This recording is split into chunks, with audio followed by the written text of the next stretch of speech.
oli yasukka yenkana ng'oyo namuvuddeko kati taamwe nayambala size 37 engatto P5 ndakirabanga kiri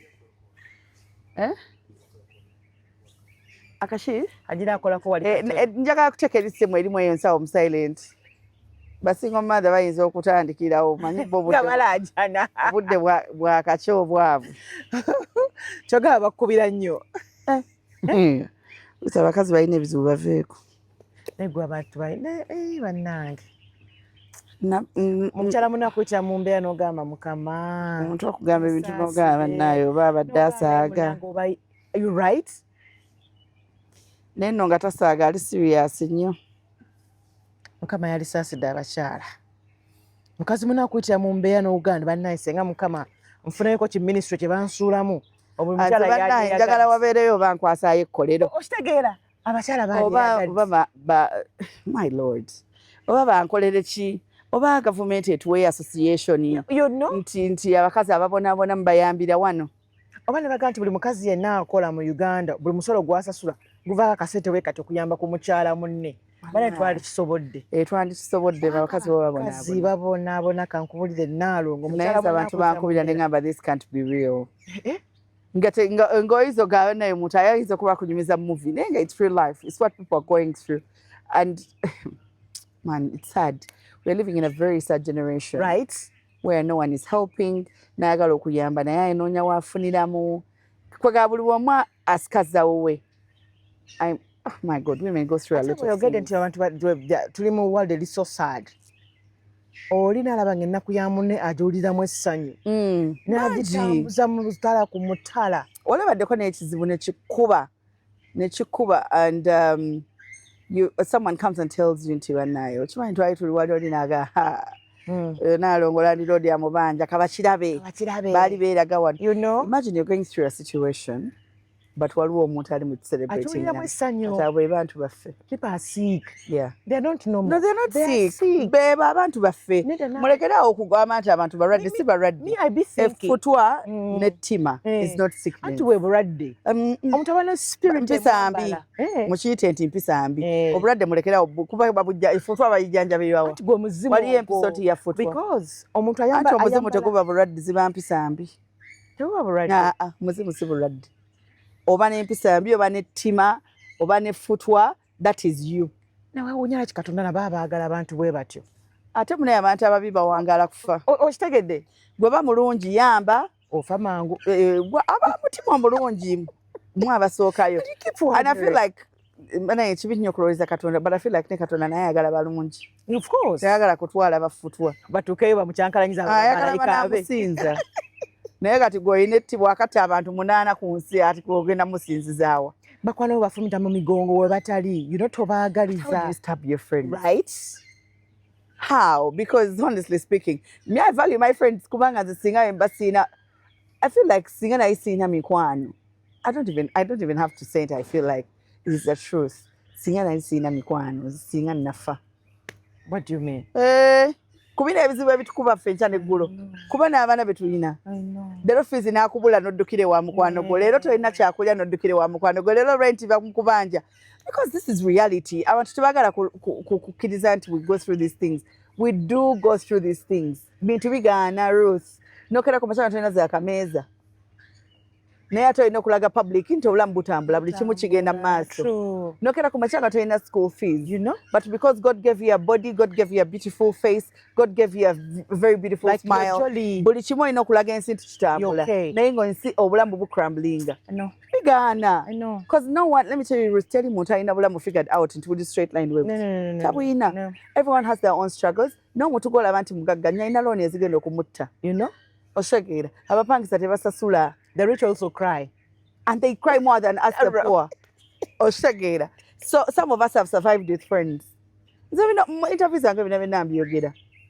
Nze mbaddewo okulwa mikono gyange girinamu ssente. I swear. But how do you even pick them? Because abakwana abasinga bw'obuulira ekizibu n'alyoka akitambuza mutabuta ati oyo Ruthi. Awo Katonda. Anti nekirala I think it's because opposite sex. Yeah. Oh. And it's I have, though I have friends who are girls, naye n'emikwano gyange abawala balinga balenzi. I think they've also gone through a lot with their other girlfriends, so ne bajja ne baguma. Kati we bajja ne batuuka ku Naalongo alimu olulenzi ne bagumira ddala ne bagraspinga Naalongo ne bategeera nti Naalongo ebintu tabyagala, ne Naalongo n'ategeera eno mikwano gyo ino gitegeera. Temuleeta nnyo kajanja ku mikwano olw'okuba you've been friends for 10 years, so you think you're entitled to kubamanyiira. No, respect each other. Tinaalongo omusaba emmotoka yaganyo gikuwa n'onyiiga. Ate nze sisaba abantu mmotoka zaabwe. Mulekerawo akamanyiiro. Mulekerawo akamanyiiro. Omuntu omusabye emmotoka ye agikola saavisi ateekamu amafuta. Kyokka ogimusabye nti ngenda mu bende agikumye onyiize. Maama ejja kubukako emipiira isibe bakasooka. Nange muli balogo. Ali nsanga. Njagala abantu babeerawo nga buli w'okolimira ekintu ekitali kikyo weekube mu mutima ogambe ndi mulogo. Ate ng'obeera. Oba mulogo. Kikyo. Wake up in the morning, get your 50 million. Get your 60 million, ogule motoka nawe otegere motoka bagikuuma batya. Mulekera oleta akajanja ku motoka g'abendi. Let me tell you, Ruth, you know what it means to go mu service. You know what it means of fueling emmotoka. Yes. Abantu bano omuntu w'omuwa emmotoka yo. Singa mwali musobola oteeka kamera mu mmotoka zammwe. Mwali abantu kye bakola emmotoka. N'omusanga kwayiwe. Mukwano. Agikalamba. Okitegeera. Batuka mu kyalo n'agitika manda. N'akuba enkyungwa. Omusanga mu junction nga motoka agikubye n'emipiira ne giwunya. Yalowooza kusamu mu kyalo n'ateekamu entula. Obugege obukalu. Sibanya ekinyoowe enku. Manda. N'agireeta nga buufu eringa enkolimire. Lumonde bamugye mu ttaka bamusula mu naye munnange. Ate munnange abantu abo tebaswala tebatwala motoka z'abendi ku washing bay. Kati wamuwadde emmotoka ye erimu emitwalo aga. 2 amafuta. Agizuze erimu egi. 2. Aye n'ataswala. Akomye ku gijjo tayongeddemu mafuta.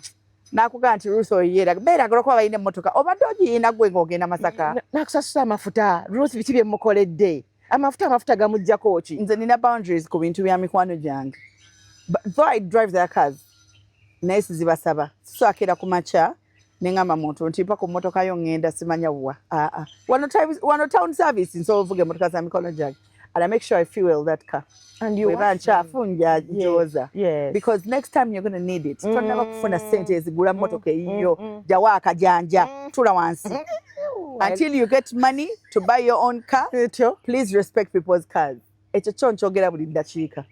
And the reason why they still give me their cars is because I respect their cars. Simanyi sente gye wazijja gigula mmotoka. Simanyi oba oli ku looni kati wenjikuba ettaala. Ate sijja kugamba Naalongo nti n'atateekamu mafuta ojja kulanga next time neebuzaabuza. Kati neebuzaabuza. Otandika togamba omuntu omukulu ye 30 years old bakugamba batya nti you need to fuel a car. As in, some things are very logical. Olwokuba asanzeemu eri half tank n'agamba lekera omanyira mikwano gyammwe olwokuba you've been friends for 10 years. You know? No, you're entitled to their things. Kiringa omwana kuba mikwano abawala amanyi ebintu ebibayombya oli yatwala wiigi ya munne n'agidda ng'agiseresi sibanya ate engatto mukulu yambala engoye zo mukama tannakuwa ssente zigula ngatto nnungi yambala wiigi eyo gy'olina emitwalo 3 mukama tannakuwa yakakadde mugenda kwawukana n'emikwano olw'okuba you do not respect their things. Ate matya nekyolina akatonaako gubeere muteeko. Nze banaye Ruth tewali kintu kinteekako pressure mu nsi muno tewali. I always tell myself my turn tennajja. Anti olaba abantu bennyini the audience yetuwabya batandika okugamba selebu wange selebu kati n'otandika okumwomona n'otandika okwagala okukola ebintu. By the way, njagala mbabuulireyo ekintu wano nno baselebu bammwe bali bubi. Abo muyita baselebu temuwabya bantu. Mutandise bayitaayita amannya oyo star selebu tolinya boda ndoda mubanja emyezi egi. Mutadde abantu ku pressure ne batuuka okugenda mu apartment ezatasobola kusasula. Ne batandika okulya emmere mu restaurants they cannot afford. Esente ze yandibadde atambuzaamu obulamu ali mu kuimpressinga nsi. Banandaba batya nze simuyina. Nze nninya boda sigamba ningamba wantu ginaako buzibu banagibuukidde dda mukwano. Girinnya zo nina ababoda bange babiri abanvuga. Anti omanyi nti bajja okumba obulungi. Sinaga nkuba kigo. You know, nena akulabisa. Ate ku kilo ze nnina ate nga teka ekigo sivaawo. Wengwira pa dislocation tewali yadde nakuwoza. Bambi ndeka. Ate siba ennyama yafudde ku kisambi. Ate abannange. Naye just bino ebintu by'okuteeka abantu ku pressure. Selebu wange. Let the internet not lie to you. There is life after this camera. tutuula mu kamera byonna nitubyogera. Yes, we have views, yes, we have following. Naye kyekidako after. Naye tulina obulamu. Bantu balina obulamu. Abo benna bemusinza nti baserebu bammwe. Bali mu looni, they are suffering. Naye bali ku kimu nti balina okuimpress. Ate nga tulina omusayi gwe gubona mmwe red. Yes. Sobola otegeera ekintu ekyo. Ate waliwo ekirala competition eri mu bawala. Ebikoosi. Naalo ng'akoze shedi za mmeka ezo zayambadde nja zinoonya. Naalo nga wigi ya ssente mmeka eyo nja ginoonya. Once you start competing with your friends, ate nga lwe competition teri healthy, kaba kaweddemu. Naye wigi nno nga twakatandika nno kuzi affordinga jojjuzi. Abantu bapapira bwereere by the way. Mupapira bwereere. Twakatandika kwambala ku human hair wano jojjuzi wano. A few years back, we could not afford these things, but we waited for our turn. Yeah.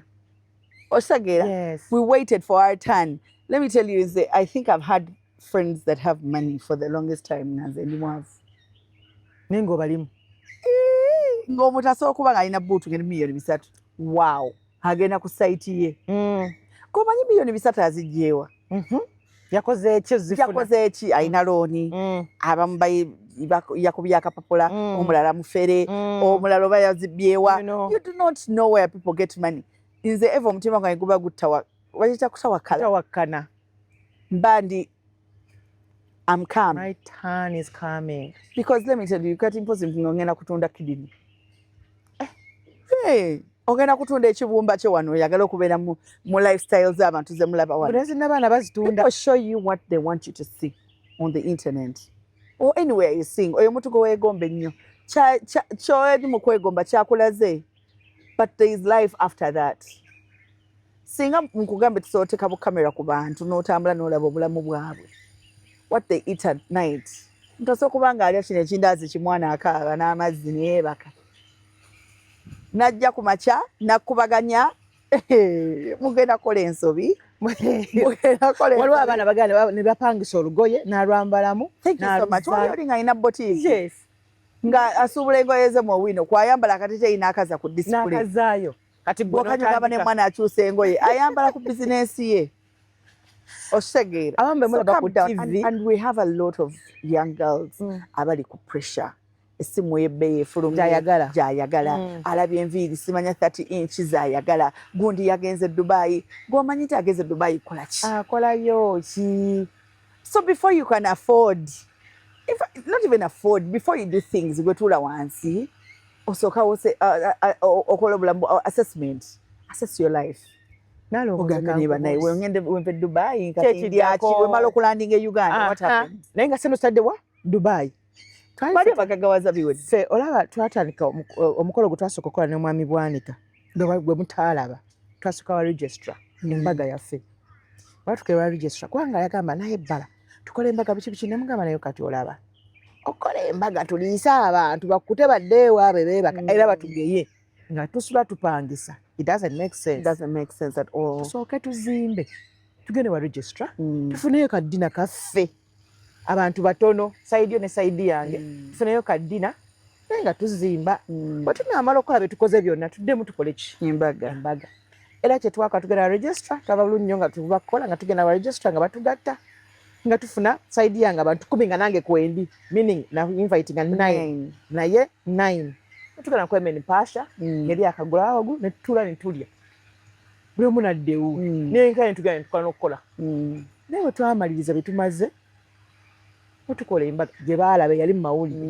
abantu gye balowooza nti yali embaga yange esoosi okitegeera naye omuntu abeera n'agamba Naalongo yakoze embaga yakoze eki eyo enjagala n'ateeka ku musajja pressure naye kenyini yeteekako nebeewola bagenda okuva mu mbaga ebintu era babitwala naye oli otya emmere y'ebbanja mukwana abaana babirya nange nedda. I think I'm one of the people that will tell my husband obutakola mukolo nga tetulina ssente. Omwami nagenda mu bonni neyewola emmotoka n'agyeta najjagikulage batekewo kamera enkera bakulaba togivuga bamanirenda baba banja nze siriyeewola ekino nkyogera ku kamera siriyeewola kola mukolo wabula nsobola okwewola okukyusa obulamu bwange tuli basuubuzi tulina kukolera ku ssente z'abalala but okwewola to impress the world never. I am one person asobola okugenda nembuza mama wange nti oyagala chas bride price because the honestly speaking nakugamba nayo nali wanene bintu balina biwa mama wange. Why? Ate muzungu ate kakati kiki. Daddy, what's up? Ate daddy taliiwo. Daddy died how many Musikira. years ago? Waffe tebasika ye basika. Simanyi tebasika. Siwulirangako. Okay. But you value. Omuntu kyasoose okubeera asinze okubeererawo. And me and my mom have toiled ne baganda bange. So I feel like she deserves everything.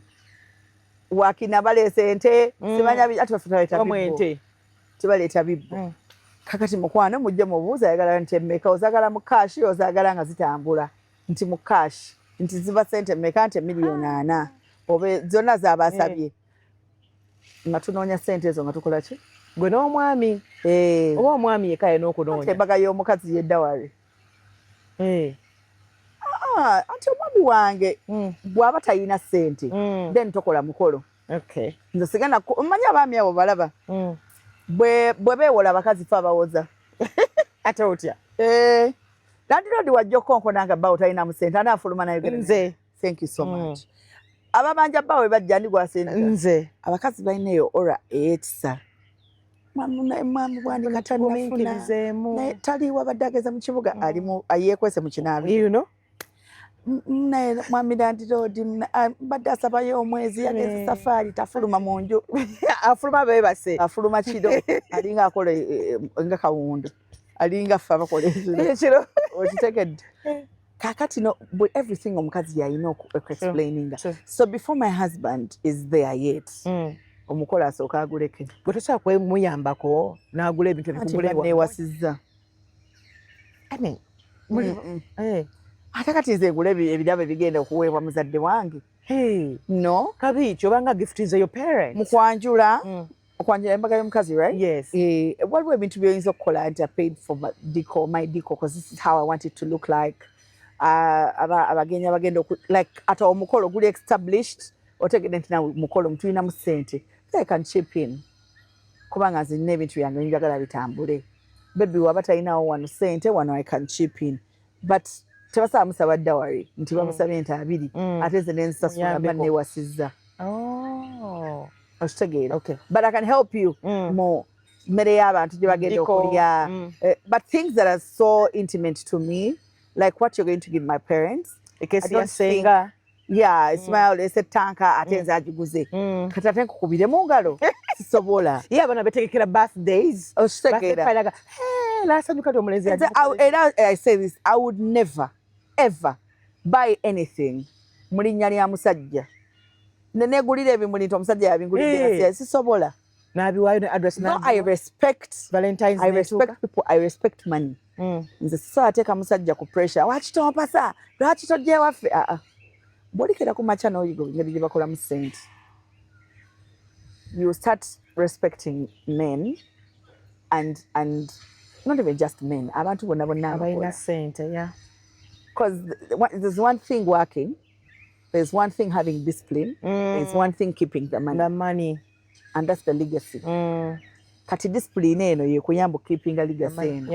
So you just don't wake up in the morning and start saying omusajja yakana okupasa kera ku makya onoonya miliyoni 10 ozimu ezigenda okuwasa because 100 million zitandikirako ku mukolo kale ku bantu abalina mu ssente wayinza okukola ogwabi but ojja kwagala ikandi ojja kwagala AC events ojja kwagala smooch events okay, I'm talking about my friends that do Diko. Ojja kwagala abo abantu abakola emikolo nayo n'ogamba ye maama Diko wa mitwalo miliyoni 5 webale 5 no nga tebakuyambye floorboarding tent roof simanya biki mulibo simanya njagala rustic simanya njagala forest simanya ebyo bino bitadde ku musajja gomesi yange ya green no bawe ekimuli screen simanya ATS erete njagala sound waki gundi kati nga omusajja mukubakubamu awo budget ngeri milioni 10 mwabiri Diko naye kwejjo ku 10 tolina adde milioni 10 wabula kyolina oyina milioni zo 3 ez'enviiri kyekyo omuyambyeko kati nga naawe oyagala mikolo when you learn to make money mujja kuyiga okuwa sente z'abantu abaana bagagwe lungi wosirike ati womala okulungiwa ensawo yo nga nkalu enjala eruma abalungi Aye tonyuma ng'osiwuse emwango oli mulungi. Allah. Kuluma. Omanyi lwaki abawala abo bemuyita nti abawala babi batusinga ofumbiro? They know how to value life. Abeera n'omuntu we n'ategeera kaakati omusajja no gwe nnina yalina essente ye taata ye maama. Afukamira ng'amuwa akatunda, amufumbira ettooke erizzeeko, amukolera buli kimu. Amuwa embejja. Daddy kangolola akakindo. Amukolera akakindo kano akasala omusaayi. Akuyitako n'akusala omusaayi. Okitegeera. Kati gw'oli beautiful. Otudde wali bw'otere bw'ososonkola enjala. Bw'ogamba omukozi daddy muweeyo ku juice. Musale fruits awo. Bw'ozunga mu nnyumba olw'okubanga daddy mutaleyo towel mu bathroom. Oyo amutaleyo bathroom ya mukyala we. Otegedde. Kati buli beautiful bamugobye. Socks za daddy zirudde wanagamba ositeekewa. N'akugamba nti n'akomawo nga numuga abula emmere nagitadde microwave. N'onyiga n'olaba buli movie eri latest gwagiraba because you're beautiful. Obulungi bwo bwe bukweyimiridde. Naye n'omu atakekasa bulungi bwe. Katonda atekekasa bite ye amanye ekimweyimirira mpisa. Okitegeera. But also it goes back to what your husband of course does. Oyinza okuba okolera bino ebintu ng'oli musajja mutumbaavu. Naye tugamba abasajja abaami. Abaana bagamba nti obulungi bukuyingiza mu bufumbo. Empisa zonna ezikufulumya obufumbo. And tebalimbye. Olaba nti Ruth bwe yatuyimba abasingo maatha. Naye nga twekubyemu tooki tulina empisa embi. Omanyiza abakazi mbawulereza naye ate ne bibi byabwe mbibagamba. Nga nange mwe ndi kubaza I'm not Mary, mother of God. Ate ng'oli kikazi kirungi. Naye era tekikugyako nti toli mufumbo. So you have to tula wansi ogambe nti kale I'm a single mom. What exactly happened? Ddayo kugambe bannaye kyekyaliwo awo kyekyannemisa. Okitegeera. Before you start coming to the world. Bannange eza omusajja tulabira mwana. Sajja mbwa. Osooka wali oyomba nga naye ng'omugamba nno n'abaana si babo. N'agenda nga kipayiringa nti buli we tuyomba agamba si bange. Teetaaga nakola DNA. Abasajja okuditaakinga ku baana baffe eddakiika emu. Kubanga omanyi ekimuluma nti weoyogadde abaana si babo. Let me tell you, men have omutima ffe abakazi gwe tutayina. Ffe attachment yaffe ya bulamu. Ya bulamu. That is why osanga omukazi nga yawukana ne baby daddy we 10, 8, 9 years ago. Bwaddamu n'amukubira essimu n'ayogera naye bulungi nnyo. Ng'akomawo. Ayinza n'okumuzaalirayo omwana. Kaddannyuma oyo nnyawula okyo. Abakazi bakola wano kaddannyuma. Saagala mutandike muwooze mbuza sisobola. Nze nabagamba wano kaddannyuma namukola emirundi 4. Mukazi watolonga oli ku pulaani ki? Ate waliwo pulaani oli mu ddinaayo. N'okanzirayo maama. Kanzirayo. Let me tell you, ate munange abasajja bamanyi psychology w'abakazi. They know us so well. Bino bagamba abasajja tebamanyi bakazi batumanyi. Asooka n'ayiga weakness yo. Laba katono z'omuzannyirako emyaka 10 nga wookaddiwa. Bw'agira bw'atakukwata pressure bwe zambuka. Leero ogamba mama alabika anadda n'ayagala ku baana be. Tayagala baana. Abadde awo empewo n'emufuuwa nankinga gw'ayagala ali Masaka. N'agamba kino ekimmonde kyange kiri wali. N'akuba essimu n'ogibaka. Hi, how are you? Manja kulabako twogere. Asooka n'akugulira ky'oyagala owulira. I want us to talk about the kids. N'osooka n'opaala obanga njuki. Kapichu! Noyita Ssematawo oliwa. Bakututte. Otuuka gwe bayitidde abaana. You look so nice. How are you? How have you been? Okay, akatimba katandise okukuba olwo. Obusiru bw'abakazi buli kumpi nnyo. Kirungi. Nagamba nange. Leka bulungi. Omwana aliko ki? So you don't miss me? I do. Otandika. But you know the thing is akufunye. How could you nga yakubedde vivi tewabeera waawo budde takuwa nnyo budde. Ate otandika okwogera ng'otandika okukaaba amaziga abasajja tebagala amaziga. Ng'akubaka wakahaaga. Singa mumanyi engeri abasajja be batunuliramu nga tukaaba. By the way, amaziga g'abakazi does not move a man at all. Tetukimanyi ate ekyo ffe. Oba manyi ojja kukaaba akwatirwa ekisa. Tokabanko mbuliri oba okutte oba omusajja mbwezi oba something. Nagala mukwano ddako wali mu ddiiro. So heartless. Who does that? Tebalina akakajanja ako mukaaba manya abakazi balowooza kukaaba amaziga nti bannaye omusajja lwakyuka ajja kukutta ate awo wakwagala awo wennyini wandikaaba n'ogenda mufumbire wamu kinabiro n'okomawo ng'okazi agamba naye yono ye kiki mukazi ono anankola ekikyamu abakazi asajja agamba naye mukozi buli kimu takaaba talina she doesn't break, she breaks wabula takulaga weakness ye yoyo omukazi omugezi naye awo tugenda okutuukawo nga tumaze kubiyitamu bino byonna byenkugamba ebyokuguma omutima tunaffe twakaaba ku maziga twekuba ku bigo. But right now, I can never show anyone my weakness. Sisobola. Kwanza akosa ze nyinyi. Ninakulaga nti mukwano gumite. Hey. Solid. Okuba wano ne kigwa. Nese kyangu otukira. Wenkabira. And because even if you break down, is this person going to change? Do they want to change? They don't. Alright. Tosa kubeerawo n'obanga obuulirira omuntu ng'omwana omuto buli kaseera. Obuulirira gwa muzaala. How? Gwefuula maama wo taniko mubuulirira. Nze sibalinawo abakazi gye bajja maanyi. Namutuusawo n'agamba naye kaakati lwaki okola bw'otyo? Kati mistake esooka kugamba omusajja we need to talk. Batuuka emisinde. Tooka esooka nnono yandituula n'abanga akuwuliriza. Eyokubiri eyokusatu naye nga gw'omugamba you need to talk. Omuntu omusomesa alinga ali ku lubaawo nti banneeno chemistry paper tagitegeera. Ate ze nalonga ebbanga gye nkozeemu mu basajja nabeeranga mu theatre basajja, radio basajja, TV basajja nga nze nsinga okuba like nga ttiimu yange nze mbamu mukazi nategeera. Ate abasajja babeeramu nnyo bategeera. Okitegeera bo kwegamba abasajja beeyagala talina kyakola nga takitegeera. Omusajja yes omusajja everything a man does is calculated. Yes. But buli kimu it goes back to them. Kati nze kankubira omusajja n'omukwatira mu bwenzi lubona. Asooka kwambala empale nagagwe yabindeetedde. Emmeeza eba yakyuse dda. Thank you. Ye talikolako kintu ne kiraga nti I'm sorry, I'm broken, I did this, it's a mistake. Bw'akikola ogusooka oguddako eba nsobi.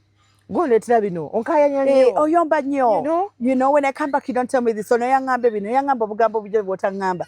Everything goes back to where yakikoze. Nengamba oba siri mwenzi kandabe. Bwangamba nti ndi mwenzi nenjigira ddala obwenzi. Nengamba kangezeeko tulabe. Abasajja. They always have an example of what you said, what made them do. Insinuations ezibaawo zonna zibagwe. Kyo abakazi bagamba nnyo, how are you turning tables to me? They're turning tables to you because ye yakikoze akyagala. That is how selfish they are with their happiness. No, they love themselves so much. Sanga naffe tukiyiga abakazi. Tadisobola kusacrificinga mbukuluro. Asooka ye. Omusajja oyo wagambira nti ne sacrificing ne kuwa milioni 10 ayina waaga. Yatoddeko 10. Nalongo otuwonoona banna. Ate togambye nti siboonoonye. Omukazi asooka kuba ayina emiliyoni 10 mu bulamu. Baawe ng'ayina ekizibu kya milioni 10 n'azijja ku akawunti n'ekala. Kituufu. N'azisimba omusajja. Ate omusajja n'atongerayo ku mukyalo omulala. Ate omutima gwe gutte wakadde aziwadde omusajja we n'agenda n'akolera omwana boutique. Mwali mu kibuga. Right. Baby. Ku ssente zo. Kyova olaba nze njagala nnyo bano abawala bano abajja okuyingirira obufumbo buno myaka 10, myaka 2. Mba njagala oyingira otegere sponsor omutuufu yaani. Nze nveewo. Olaba omusajja bw'aya n'azikuwa. Azijja wano ewa Rose. N'aziwa Nnaalongo. That is how men are. Kasa agenda ku akawunti ye. N'ajjayo miliyoni 2 nti aziwa mukazi. Asobola Nnaalongo. Abasajja bwe batyo. Kwanza nti kweyo akawunti gy'olaba joint account kuliko mami. Bakoze aba 2. Ono waba yali asoma musenyu. Mami yali ateekako jjinja. N'okoza byovulo. Is the by the way what I am Nnaalongo you're bitter. You don't like men. You fight men. But me, I've seen what women do for men. But do you fight men? That is why anti boba chitwala ne twatogera reality. That is why bagamba behind every strong man there is a powerful woman. Powerful no nabasiteguba mumwa tegaba manya ebintu byateka musajja we byamupika because buli mukazi gwolaba yali atandise ne bawe yali amanyage nabera naye bulamu. Batandika babiri. Yali amanyage nabera naye bulamu. Just bikyusemu wano wakati abizzeemu azadde embuto zigezze biki olaba nawe tana fe tusulya step omusajja ono batandika naawe otandika weefaako pepeta biki kale mubeera mu bwavu kyamunye kate bwe mufuna ssente oyagala osigalemu eri era embeera ey'okubeera nga mukyali ki anti abakazi teepu yaabwe tetambula bwe busiru bwe tuyina kati onolema nawe ku upgradinga omusajja avudde no wansi gyali aweereza omusenyu bawe avudde ku miliyoni emu naaweza 5 naaweza 10 naaweza 2 atandise okulinnya ennyonyi wabula gweokyali ku emu wali okyasiba akaswalira emyezi 6 n'okakubirira oti okyateeka pawuda mu nkwawa pawuda anti munayedda mwali baavu ng'oteekayo nniimu na pawuda oteekayo batya kati tokyalinayo tolina ka perfume ageze ku muwala kampasi awunya akawoota kawuliranga mwana yesookinga abaana twekuba cocktail tomanyi nakawo katufu kowunya wabula gwe omukyala we waka awunya rose mande to mande omanyi kapawuda nga kabulaka eddanga ngudde mu kifuba kya Naalongo ne ngamba waaw yenna awunyanga kyakulya nze sisobola kufuluma nnyumba yange nga tomanyi kituufu kyempunya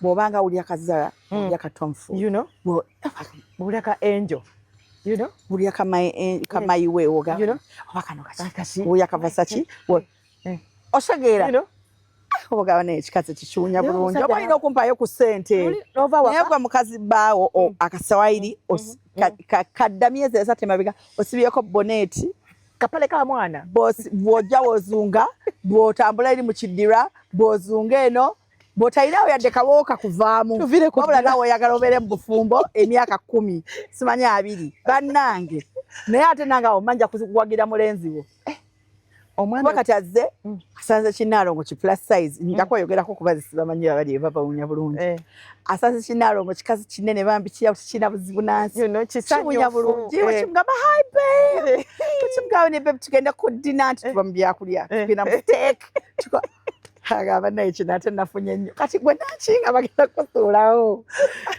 oli petite tolina buzibu kabuto toyina wenna towunya bulungi ekikazi ekinene kino kiraba kiwunya bulungi kyefaako dakiika nga ndyoka ntwala omusimbi gwe mukoledde emyaka 2 mumugaba bebi yuwala emmanja we mugaba bebi tugende ku vacation bebi njagala genda kusuulako China bebi bannange bwe muweeweta mukalevu tomuyisangako yadde omukono wano mukawalaata kabbaawo ku nkoona eyo asanze ekyana kinjala zibankole kiba kirabika bulungi wekimugamba babe you have done so well kakutwaleko ku dons mukamasaaji kati gwe toyogerangako yadde mugendeko mu kabira omwita kimu taata John nange naye baddayo abakazi tubalwaniridde nena muvumbu bammwe amuleka ali muddirwa siganye droso gikaliramu agenda okudda gy'olimu nagaa nekyo ekinkeezaawa bwe babeera kukabale tubalwanirira naye nabo si bangu bannange nabo si bangu mukyala munnange abankwasa ekisa n'ataleko gikubakwa nesituka emabega eno bwivu nesitukayo eno emabega naba nga nkonerere bwati mukwano ntata balina obuviri waabwe buwiifu bagenda ne babatunga obuzimba wano we buti bwe buti nobanga bano abakazi bano batiyasagana kyogera bajja naye tukivumirira osobola okusigaza envizo nga ziri nakyo nkanabamu buli kadde enviri ebazikusiba soka bwetunyolawo bonyumye omanyi abakazi bamanja okutya ne babuuza abasajja babe do you like my hair nga talina wagala gambe nti bannange nedda ati kwajagala nedda era onyiige wasazeewo dda genda nawe olonda akaviiri togenda ku internet noonoonya akaviiri akategenda kunyumira soka otegere nti nze nina dog face nina cat face kapenso kananyuma oba kano bantu bakyasiba penso buno obuswahili buno obwaffe bwalisha kizi bwetusiba bunanyuma oba wensiba kano kapiisi kananyuma togenda n'oteeka kayumba kanviiri ku mutwe nojja n'osobera omusajja bwe weekyusa nno mu buliri bw'okamukuba mu kamwa asulakola ire mukwano gwa asiba nviiri Jennifer braid salon we kansanga yansibanga nnyo enviiri nga sinazisalako naye nga bw'ogenda n'omugamba njagala kaakalibbala agamba nedda okusinza ku feesi yo tusibe kino ye ngaakugambirawo ekisooka kalibala mweru kalibala feesi ye bweti yaki ate ye eri bweti katusibewo ekitibwa ekityo onyume nze Naalongo osobola kubeera ngamba kala akaviiri kanyumidde Naalongo naye kakenteeke tosobola oli kikazi kirungi tosobola comparinga feesi yo na muntu mulala oyingire mu kaviiri osooka n'ogamba nange mbeerako ku Pinterest oviiri nembulaba nengamba nekano eno wiigi yinza okundabikira obulungi naye ogula otya bulondi ng'ofaanana nga nze ate nosobola okunyuma mwali blonde ez'abaddugavu ezo zinga ashy-ish batosagenda n'ogula platinum blonde you black ya muntu mweru kati nosoka nofananga namagoya nofananga jine mizimu gye batutiisanga ku ssomero bagirika kalabanda basanga mu junction simanyi oba kafaanana y'abantu bali bagamba nga swaka ine evidingi ate abantu beza kula nti ekyo kiriko ku mulembe nakiteeka people do very ugly makeup rules makeup artist basagana kusiba olina akola muno n'akulaba naye naalongo mbuulire ekituufu naawe akugambye nti tosiga mwaga papo ntize gwe njagala agukwokye osooka otulenga ekiranyi gwe kibojjezza. I mean, women don't know how to oba tebamanyi ku self value themselves. I mean, look at yourself nga tonakuva mwendo biramu gwofaananyi otya anti abantu abamu baluzi oba tebalina that self confidence aba ayagala buli muntu amugambe ndabise ntya wobuzza mu kakati makeup gwokoze ye ogenzeewa the Ruth Bana mweno industry n'abantu bemmanyi people that are very prominent and have money nga agenda kola makeup ow'emitwalo ebiri akole makeup ow'emitwalo 3 ye kubako enjawulo akayingira ku mukolo okulukuse oyambadde olugoye makeup avudde bwanazze wano otandise tunnyonnyola ntuuyana nnyo but you have the money okugenda bantu abasobola osiba face yo entuuyo nga tezifuluma you're elegant okola makeup nosikola kubeera too much. The people who do no makeup and they still look beautiful. I know. Osegera abazungu bakola no makeup but they still look nice. Toli musanga yetimbye wano wano green wano orange wano yellow wano mumwa wagwa kalachi abange ekiyoyo. I mean, it's not for you. Abantu bakuba makeup warani we najja naye mu mbaga. I know. Nga warani we inakubeera wali modoga ali wali ku katuuti gwe tulabye. Ate na makeup artist batu advising. Aku advising kiwaze ogwo wamaze ogeze ku byenjagala ebyo njagala kufaanana ngono. Temwina skin complexion yemu. Temwina makeup products zezimu. You do not smile like them. You do not look like them. You don't have the same color. I mean, kuna wesoka we yagale ko bannange abakazi mukola makeup omubi. Mukola makeup omubi. Ne mutandika okulabikira abasajja bammwe bubi agamba genda yonja kusanga. Neba tukolera abasajja. Tukolera abasajja always nalo. Ati njogera ku bafumbo kuba bakolera abasajja buli kimu. Nze sikolera musajja. Onse utakikolera musajja naye ate ng'omwagala. No, but even for the Ruth. Yes. Nze by the way nze engoye zange ze nyambala and everything I do. I do it for me. Not because I don't have a man. Kati asoke ku nganti mukwano nkwagala nnyo ngoyambadde round dress nze sijagala. Ngenda kutunula mulinga ekibbo ngenda ba I'm going to be round, I'm going to be fat. Yeah? But probably I can wear something that's going ekigenda okumpa emirembe. I don't like clothes. Nze saagala ngoye. Senga tu opportunity y'okutambula nga bw'oyagala oyinza okutambula. Era gavumenti singa etuyambala nange ekirejjawo ku mateeka g'akaleega, amateeka g'empale, amateeka g'okwambala ezo engoye smart ffenna tubeera n'otuuya naye emirembe tegitoyina. No, not being naked. But we chance ekwambala ebintu ebituwa emirembe. By the way sirinzeka. Nkimanyi. Kati omusana gwakapereketi. Oyambadde ekitete ekikomeri wansi. Nawenna weezinze. Oyambadde ebintu ewange mulina buli kadde ng'amugobe ddayo yambale. Omukama omwana shall suffocate one day. Ddayo yambale muwala wange. Abayagala banza mba mu crop top yange empewo empitemu kuba nemututalabe ng'azirisi. Naye that confidence wagi building otya? Na tewali building. Eri muze ate na building ati. Banaye. That is who I am. Bannange ensi eno tutambula nayo. Ekyuka we tukyuka nayo. Saako maanyi. Nsi mugiteetambule. Naye kakati crop top bazikoze zintuuka siga nti ngitungisiza. Nagigula entuuka yiino. Kyo kitegeeza bagikolera muntu wa mubiri gwange. Tebaga nti ate kati omutini jangu ogigula ogikoze. Ate anateekamu atya? Yiino oyina ne space. Ate yimu space. Bagikola nti kakati bano bannaalongo bamulya mmere balina ozzambala. Okitegedde? Nga ngisuulako. Nga gw'ojonsanga ng'oyogera ebigambo miliyoni omukazi teyawa kitiibwa. Bannange. You have not seen me naked. Nyambadde just wakwanyiza okuba nyambadde 3/4. Gwebadde yagala nyambadde full. ade akanyambala effulu njoka entuuya ne nzirike bagamukazi yagudde ate naye alimba ye teyemanyi lwaki yeebuutikidde okitegedde kakati ate bwe twambala ebintu ate munene nnyo alinga epipa bannange. But let's also talk about that body shaming. I have a very big problem with it. Nakola ne video about body shaming towards the new year. I think on the on 30th and 31st. Nakola video about body shaming. And I'm going to say it again here. Si kyakabi okutugamba nti tuli banene. Like see it's not a flex for you okutuvuma. Ekikazi kinene, ekikazi bannange kiringa tenti. Siba bwonvuma nenkogga. Right? I know what you meant oli munene. Kati nze Ruth kankubuulire abantu kye basingira ddala obutamanyi. Omuntu oyo gw'ovuma obunene. Wali omutuuzizaako wansi n'otegeera lwaki munene. Okimanyi waliyo endwadde nga zigeze. Kituufu olwaki ensonga lwaki mannyagadde tukyogereko. Waliyo endwadde nga zigeze. Yeah, I know. Waliyo eddagala nga ligeze. Abantu bali ku family planning, you know? And then you come out of nowhere and start body shaming someone. Abantu abasinga munnaye kankubulira abantu abasinga bali suicide. Meanwhile, bwe tukeera ku makya ne basimba abantu 10 ku geeti ya butabika. So okuza abantu 10 awaka nga kyenda balalu. Ate abantu balowooza bulalu madness. Onakuba mayinja. Abantu balina mental issues eziri different. Bw'oyingira butabika oyinza owulira obulwadde bw'omutwe.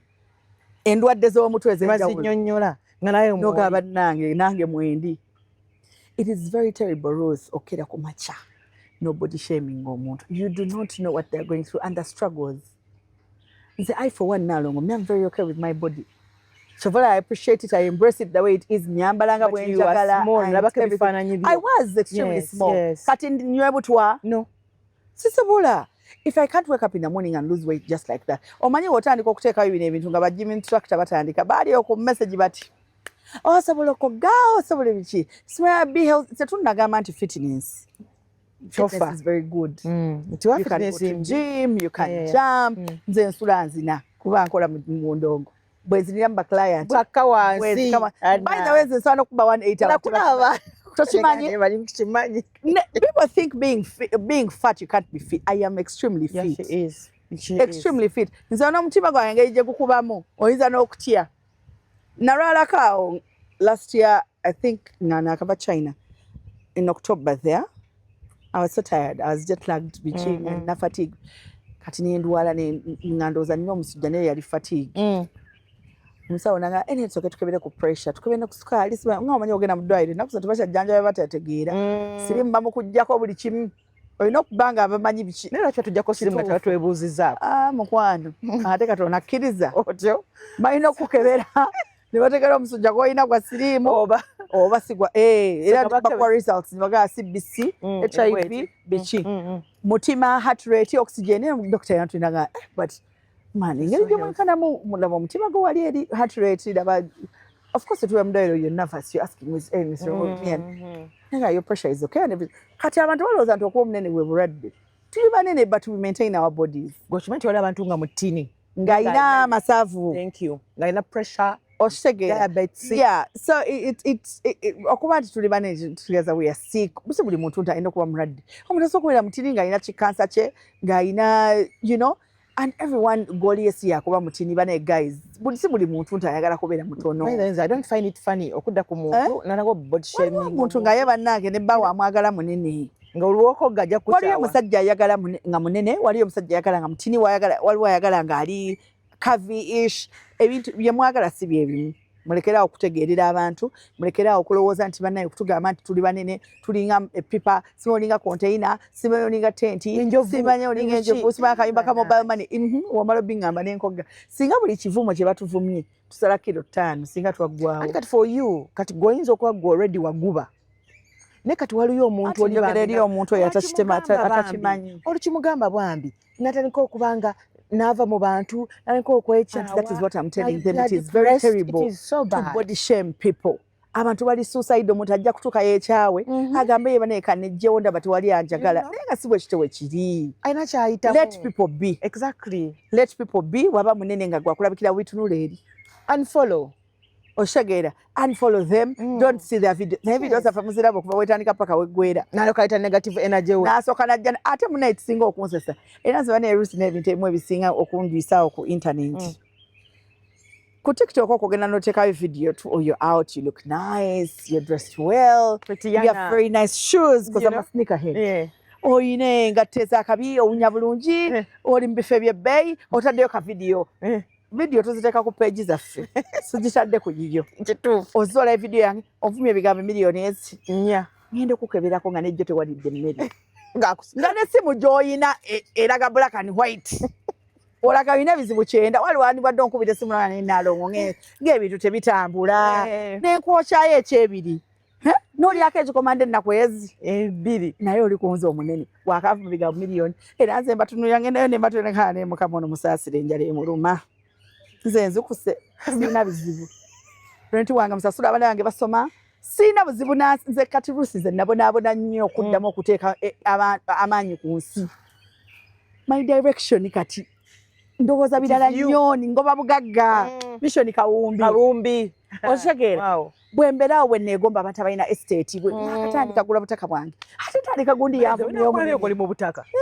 kati ate omuntu wakatandika kutandika kukyusa bulamu wali wali mu kuvuma tolinga tenti gyovuma nina abaana aba bana sigenda nko mu fida sigenda nko ku poliisi nti bannaye nze binnemye natoba na bulamu bwange bana basoma mu bwavu mu kubonaabona mu kimwe nagejjira mwenyiniridde mwenkola buli kimu mwenina emikwano eginjagala genuine friend like I'm living a peaceful life nakatandika kunyumirwa ku bulamu kati ntandise okulaba ku musana ozo ngambye ninge pipa kati nkole ki mu butono wafunamu ki ntiige mu butono wali obutono wafuna kimazira yali ennuma osagajala ennuma bannaye ngandi mutiri mutamumanje tuvudde and not even just me. Abantu bali eyo probably they have peace of mind. Probably they are sick. You do not know what people go through. You do not know. Man, Ruth nze kankubulire nze simu yange eno nagana giteka ku internet. Abantu bayine nnaku Ruth. Bayina. Church tooth. I've seen it. Abantu bayine nnaku. People go through a lot of things. Abantu bayina amabanja, abantu basula bubi, abantu tebalya. Abantu abana babwe tebasoma. Ruth abantu bayina looni nga ne looni no dayina yagisikira musajja we yajewola omusajja n'afa gwe babanja banka zitwala ebintu byabwe osanga agejja because ali mukuli the stress eating ali kudagala ya pressure ya sukali noveri n'omuvuma ekigambo kiti and you okay opening your mouth n'omuvuma abantu nti abantu banene kale kinjagala omuntu tamusasulira gym kale yo jomuka agenda mu gym muyite bulungi nnyo mugambe munne Proscovia jangu Jimu elio jiraba membership ya mitwalo 4 genda nkulumiriddwa genda satozimuwa nkusasulidde genda jimu kyali kumpi neewuwo nti gundi yammeka nzisasudde how about womuyitako nomugawayi jantu tugende tutambulemu babiri tulinnya akasozi jangu tugende nkuyigirize kano kati we mutuvumane how are you changing my life nekiraba mala okuvuma mpulira ntya nga nze ekyokubulira ky'abantu balina mitima olina nakikukibuuza naye nababuuza wano how wamala okuvuma akawunti yo negenda ku ssente temuyina ssente muyina ebizibu bingi nnyo muli kuffe muvuma obudde bwomala ng'otayipinga eyo komenti ey'ekisiru funayo akantu k'otunda ku intaneti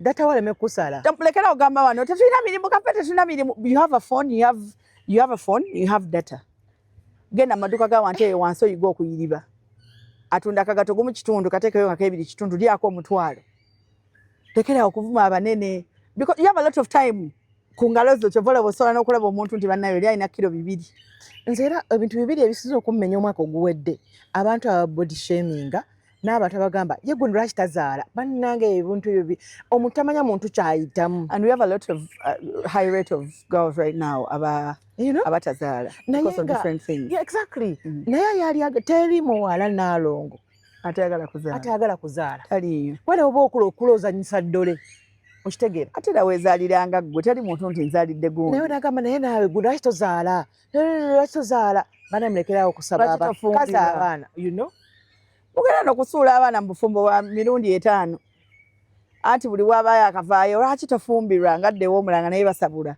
munindeemu abantu their partners are coming nze mama wange yaŋŋamba no pressure Kaba ya ku pressure. yaŋŋamba buli buganye kale kati sooka okakkanemu sooka okole ku ssente obufumbo si kintu tikidduka Kigambo ssente kikulu nnyo. naye tewali muntu agenda kuwa kitiibwa nga tolina ssente Tolina ate okakwira Mula nti bagamba omwavu ayagala nnyina ne nnyina takwagala alonda okukubira kasimu. just kankubulire abeera just akugumiikiriza oli mwana we Nakolera talina kyakukolera naye era Amos aleeta ku ssente yasooka okufuna ekifi juno ku Christmas gwe bategekera wanaatuula. mwatuule wansi mwetegereze bazadde bammwe osa mama wange bannayambeererawo Kyaliwo oli Amos mwana we talina aliwa. kyakukolera tagenda kutuga naye era bajja kubeerawo bannange bane Irene azze mumuwe fruits obadde mu nnyumba nga tomanyi nti waliwo ne fruits omugagga wazze bazireze zinnyogoga n'okunnyogoga amala okulya watermelon nakamba ne siya naanansi ensala ne bagiwa ggwe kati toyinaamu ssente toyinaamu ssente ate abantu bawoza okuba ne ssente bwe bugagga musobola n'okuba ne ssente nnyingi nnyo tandika mpola mpola ffenna tewali aziyina Ate omanyi nalongo kye bagambye. naffe tuba ntwogere tukyazikola paka kati Bagamba mbu bw'obeera omufumbo olina kuba nga odipendinga ku mwami wo tosobola kubeera independent. Ekyo nkirabira ddala nga katwa. Osobola kubeera omufumbo noba ne ssente nga yiyo. nenze njagala mbuzeeyo abakazi bano ekibuuzo bajja kuddamu wano mu comment section njagala ombuliremu otunula otya ng'ogamba bbaawo nti nsaakungulira epaadi Nga taata wo as if your daddy obola okuba omuyita daddy. mwami wange paadi zaaweddewo Omwezi n'ogujja ntandikawo. kitandikirawo mbeeremu nga 15 agenda nange akusaba shopping list nosako my pads. mubeeramu ebintu byolina okumanya nti kino nkikavaringira wano twasaba essente za kino kufikako zino oba nze ku kasaala kange negulirako akazigo negulirako pad kale akasente ko kalina kyekakola naye natandika ngo nnyana nagamba what skin care do you use? Oh, you look so nice ajja kubeera enticed okuddamu okuwa ssente ezo naye bwamulowooza okwatugamba mbu your man should provide kuliko pad zo nakugamba naye Agenda pads kubasuulawo. ozikozesa otya nakagula pads akagamba ako kamenya. tamanyi oba lina heavy flow tamanyi oba ozikyusa emirundi emeka nze sagala kubeerawo nga mpulira pad eringanga ejjudde nga ninga azimbulukuse nti ozikyusa emirundi ng'etaano olunaku as long as I'm uncomfortable naloka kubuuza kati nasika nakubuuza accountability ya pad olwako zimubalira nti eno yakumakya eno abakazi mulimba abakazi n'oba tolina mulimu nga mukama tannaba kugulirawo mulimu yiga okutoola ssente ku z'akameeza omwaka guno bakuwadde ssente z'akameeza oyagadde ogula kiremu n'ekitundu ey'ennyama yaki omwami oyo omwa bife ebibiri abutuka bakuba nno gula hafu ne kwota kwanaakuba kati njagala nkubire Ruth omusajja wakubiranga kino nkikugambye nga muganda wo omusajja akubanga oli mukubirewo tewali budde anti abeera mu shooko abayaga kuba luyi oba wakakyusa ensinga oti muwe backslap ntamu misinde tasabulamu ate oba okyalinawo ki nze by the way nze kyemmanyi omusajja wankubira ofumba oba buwedde kino nkyogera nange oba buwedde mukwano nkukubirawo backslap oba ogikutte mu kkubo oba ekutte oba si kyekyo onkupa bulungi nnyo nengenda nenkaaba mu kisenge nenkaaba nnyo nokaaba nenkikubye mbadde enkise weebake omanyi mwebaka weriona nemwasaamirira sikuyinaako buzibu nze nagambye ku show yange ne Shalom nsogenda neeta takisi y'abayaayi otyo ne tuyingira mu nnyumba mwamiisa kitooleko oba erinnya lyoggwange n'ombuulira obatwe kitange naye nomwinamu abaana ati kati Ruth njagala nkubulira abaana abo tubazaala bange jabalejja budda letuba nga tuli bafumbo n'okuba omusajja takisi abayaaye nkukuba emiggo nga wenkugamba sigwe kitange nga waliwe bakunkubira eno wempaakinga keesi woolajana ate making sure bakusiba omumwa olwa nti wankubye nendekana bakusiba omumwa ne bakuba kizadde eyeruma making sure nti bakugyamu n'engoye bakubanga mu bakuyeko n'okutuzi nedda kebo nekuyingira bulungi omanyi bazadde ffe tuwisanga kebo nesala wano webati kusiba ate osiba wanze tewankubye ate waloopye ate omanyi lwaki mbikola ebyo ebintu people say mbu we are miserable you guys olira omusajja lusobola okukutta asobola ye abo abantu bagenda mu jimu ne basitula ebyuma bya kilo 100 kilo 2 n'amaguma gaabwe gazitowa ate onkuba otya oluyi wabula basitegeera ndeka basajja mubola nga mukazi woyo musiru muleke so wawe no gamba anti go amagezi gaddamu bamaze kukubamu okwana amanyi go totegeera mala kusabula n'otegeera ojja kunsabula manyi mbera mulowooza tunoonya views neze nagamba omusajja ne wansongamu nga ndawo okunsongamu kwa luyi nyinza obutaba awo oyitamu I value my life more than the love I feel for you. Ng'ebyokuseka bivudde awo. I value my life more than the marriage I'm in. Eyo marriage abantu abasinga gitusibamu bazadde. Mwana wange tovaayo. Omukazi n'otya n'olowooza nti omuzadde naina ng'oli ngo osobola ku-encouraging omwana wo kubeera mu toxic relationship. Afune piro n'akutuge. Anti naye ayagala kumuta. Oli nayo kagamba. Ebintu byosobola. There are things you can advise your child to be in. Namugamba nti nvudde mu bufumbo. Kunja kuswala Ruth. Kunja kuswala we nanyumiza mama wange nayita mu bufumbo n'angamba banennyoko yali yafa. You know? Banawulira batya nti nvuddeyo. Mukwano. Batya abantu tugenda kuzinga abantu wano mu body bag. Bobo fall in love with yourself. When you love yourself so much. The value you give your life is the value your husband is going to give you. True. I agree. The value you give your life. Yes. Is the foundation of our relationship. Me, I'm not a love expert, but the things I went through and the things I'm still going through have taught me life. When I go yagala nenji go wa value, nenji go matida, nenji go like public speaking, nenji ganti when I say this I'm getting money, when I'm doing this I'm getting money. Kamanyiro k'abantu kakendera. Owudde kigambo self love. Bw'obeera ng'oli timidi ye bannange bye sibisobola ye bannange bye babikola batya bagenda manyira gwe buli ajja yalinnya buli ajja yalinnya. Omwaka guno nga tugutandise naddala njagala obubaka obuweereza ba single moms nga tuwumbawumba obuweereza ba single moms how basobola tutya okufuna that self love and the confidence awamu n'okwevaluinga nga bo baba balina okweraba naye okumanya nti kati kyaggwawo kyaggwa n'olema kusigala mu maziga kuddamu ebyo ebyedda. First kukkiriza. So kukkiriza nti relationship yaggwawo laavu eruma. Teri muntu atalumwa laavu. Nange wano siri robot. Nange enjira le bankyankalanyaamu naye enzijira ne nzijukira nzaani. All the time remember who you were before this relationship. So kojjukire Naalongo yali ani nga sinaba kufuuka Naalongo nga sinaba kuzaala baana. Who was I? Was I a happy child? It goes back to how you were raised. Bazado, what did they pour in you? Bakutekamu kubeera abused? Do you like the kind of life you're living? Two, kola. N'obugwa mu laavu yenkana etya Ruth. N'oba na musajja nga ye abakazi bakiyita batya kuwooma ng'awooma bitya simanya nga akukola bitya simanya biki byakukoledde byonna olinamu ssente biri mu mannya go bibyo byonna bye bakugulidde emmotoka eyo gy'ovuga we mubeera whatever you're doing. Do you have any affiliation to his things? Exactly. Omusajja agenda n'agula ettaka n'agula ng'akukuta bibye ne ssente zakola kuliko linnya lye Amos Gundi Simon ani tekuliiko oba and my sons oba and my wife toyina. You have nothing. You have less value in that marriage. Dear single mothers, okubeera ng'ovudde mu bufumbo bumu tekitegeeza nti buli bufumbo bumu. You have failed, no? You can get a very good man elsewhere. Learn how to date. Go on dates. Ate si buli date yogenda kugulawo amagulu. Topapa. Oyongera ku body count. Nalinnya lyo kwonooneka. Bana basajja batugeya. Sex is not the last thing on earth. Nti bannange gwe bannange nze base na musajja mbutuka menyeko okugulu. Be wakola mbuli obufumbo bye bikyali byebimu n'abalabe bakola. Enjawulo eriwo they are doing it with the right people. Gwe imagine ovudde mu bufumbo bonga badde mukyala gundi. Kati ate gwagenze okuttebwa omulala. You become the second, third wife. That means you're settling for less. Kakkana, calm down. Learn how to look for money. Okunoonya ssente sikugenda kusaba mulimu kuwandika application nsaba kubeera receptionist. Though you can do that. Naye ate osobola okera ku makya n'otandikawo ka business kaakatini. Osobola okukola business nga tolina capital. Online. Ekyo badde okimanyi? Nze bwe nali ntandika okukola nakoleranga mu bizinesi z'abantu ndala ku Pioneer Mall awo nga tutuulaawo mu parking. Abantu ba Pioneer Mall bonna bakimanyi. Nga walogayo awo bali bamuyita Hassan ng'abeera akola bano abayoza engatto z'abantu. Kati nga tutuulaawo naye we tunywa ku buugi we tukola biki we tunyumya emboozi. Very jobless. Naye ng'omuntu asobola okujjawo n'agamba ne mbadde noonya ngatto gundi n'odduka e Nabugabo.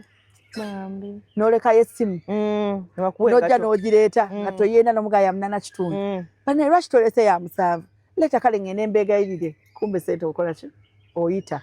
That's how we used to make money until we learned kye bayita okuyiriba. Okitegeera okutuuka okubeera wano nti omuntu asobola n'okuba ne ka capital nako tukanoonyeza nakuyiga kwogera n'abagagga bulungi yiga okukozesa ssente z'abantu ozizze.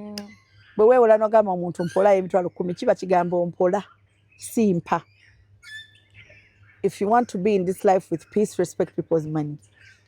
Muntu wamugamba nti Ruth mpolayo emitwalo 10 nzizza mu nnaku 2 kikole zizze oba tonazifuna munnyonnyole muyige n'engeri gy'okwogeramu. Ye mama olwokuba wampadde emitwalo 10 oza wampadde nnyo wadde toziina.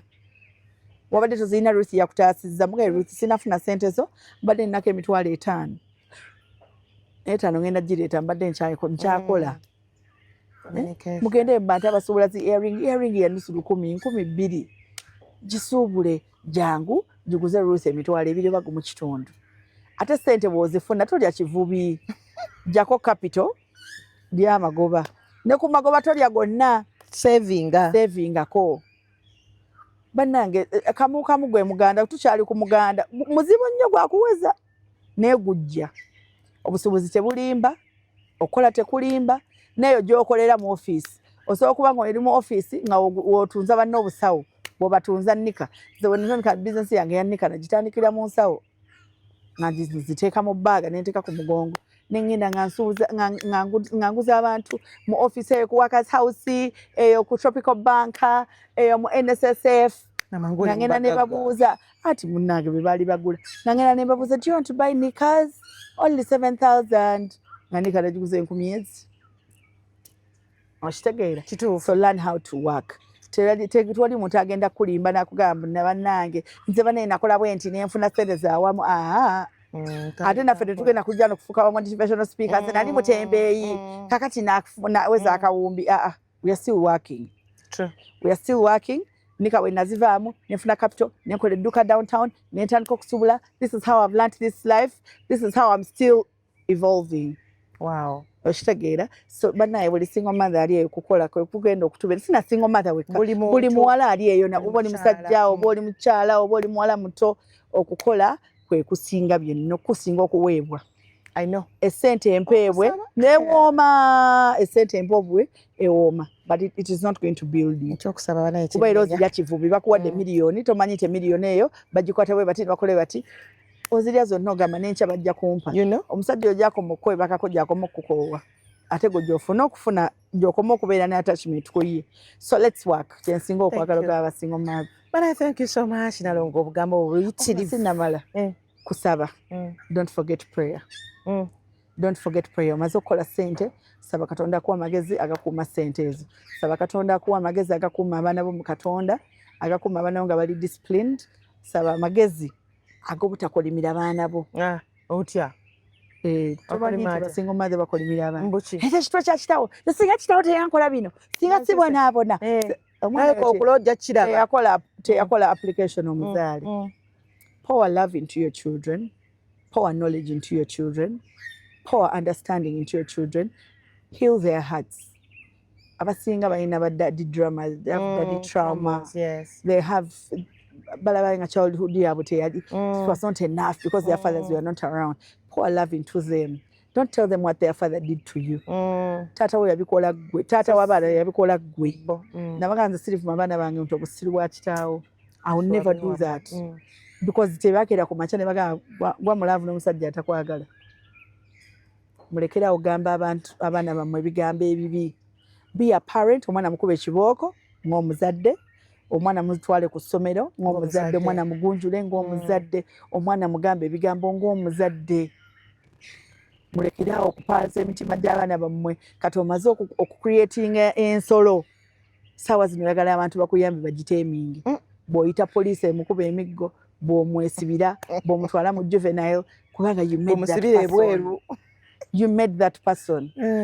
Be your child's friend, but be a parent. Good. Beera boyi wa mwana wo naye ate beera muzadde we. Kituufu. Bwe museka bw'omuzaayo wali. Bwe museka nze nkigamba nnyo abantu I'm not a gentle parent. I am not. bukola ekyobusiro omugere gukulidde oluyindu kuweerawo emigonji basabulirawo siina budde. But I love my children. Bwe mugamba papa, you're very handsome, you're going to be a very good boy, you're going to be gentle, love your sister, temurana. Bwe muranira we mbasabulira.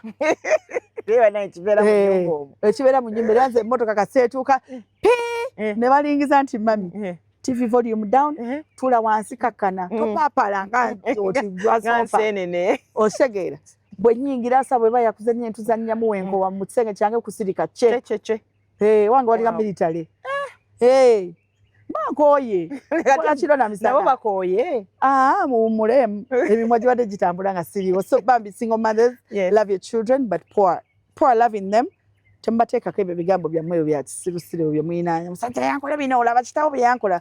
Teyakutuma wa kitaawe. Kituufu nnyo. I love you. Oh, thank you so much Nalongo ebale for coming through. And nange kembasibirira nti muleke kugamba ebyo Mukama yakuwa capital mukozese. Capital yo gwoga nti Mukama yamukuwa. Teyamukuwa mukozesa bintu bya kisirusiru ebyo okuba nti ogenda kuzaala ate omwana atandika okukabirira ensi ate abaana obakube ate obasule mu ttooyi. Muluka Mukama yakuwa capital wakuuma bufumbo bwo. So capital alina kuba wano, so si walala. Thank you so much. Until next time, Ruth Kalibolo Bwanika. Bye-bye. Bye.